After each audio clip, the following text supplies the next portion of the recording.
Facing aggressive behaviors from someone you love with dementia can be emotionally draining and leaving you feeling overwhelmed and frustrated, maybe even a little bit heartbroken.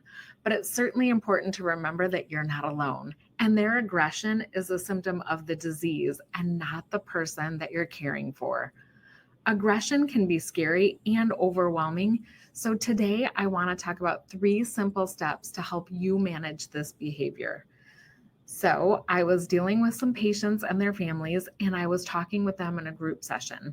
And when we were talking about one of the things that is the hardest to handle, the emotion or the behavior that came out of that was aggressive behavior, because aggressive behavior can happen or seems to happen for like no reason at all. You can be having a day, you can be having a moment, and all of the sudden your person becomes aggressive. And if you are the wife or the female caregiver, this can be kind of scary because oftentimes the person you're caring for is bigger than you. And if the aggressive behavior becomes more than verbal and becomes a hands on thing, you might have trouble handling that. So, I just want to give you 3 tips, but I first want to talk about these aggressive behaviors. So, aggressive behaviors are often a form of communication for those with dementia. When they can't express themselves verbally, they may act out physically. Some common triggers include being hungry, being soiled, needing to use the bathroom, fear, confusion, feeling out of control. These can often lead to aggression. And your person might start acting out because they expect you to understand what it is that they're trying to say when they're acting out verbally.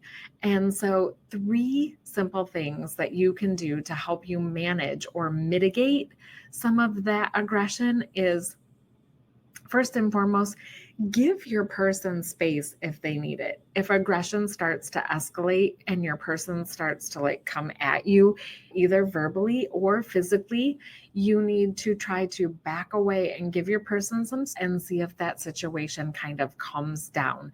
If your person stays agitated, then kind of scan your environment and look around and see if there's something that's bothering them. We talk about this in my course. I call it the look method. So if you want to know more, stay tuned. The second step is to stay flexible in your approach. Be ready to change what it is that you're doing. If you're doing something that isn't working, like maybe you're bathing or dressing your person or feeding them, and they're just pushing at you and telling you to get away or swearing at you and calling you bad words, then back off. Maybe let them try to bathe themselves or let them try to dress themselves. Pick your battles. Do you want to argue with them over the fact that they're not eating their string beans, but they're eating their sandwich? Is that something that you want to battle with? Or try a different strategy. If they're not taking their medications and they are saying that you're poisoning them, or that there's arsenic in their pills, then take a different approach. Give them 5 or 10 minutes and then come back and say, I've got your Tylenol. You said you were hurting. Why don't you try taking these and see if that helps that pain? And hopefully they won't remember the previous situation.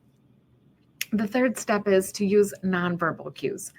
Sometimes words can add to the confusion. So you're getting heightened, they're getting heightened. So your language starts to change and you're not using that simple language and bringing yourself down to their level.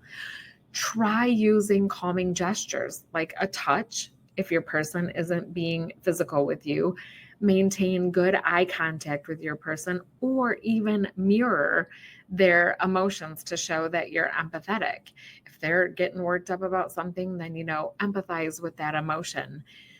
Managing aggressive behaviors takes patience and practice, and I know that this can be difficult at times. It may not always work perfectly, but these simple steps can help bring calm and control to even the most challenging moments that you're experiencing with your loved one, so that you can feel safer, so that they can feel safer. So try these techniques and let me know how they work for you. If you have something that's worked for you in the past with your person with dementia and their aggressive behaviors, let us know in the the comments because we can all learn from each other. So try this. I hope that it brings peace to you and your loved one.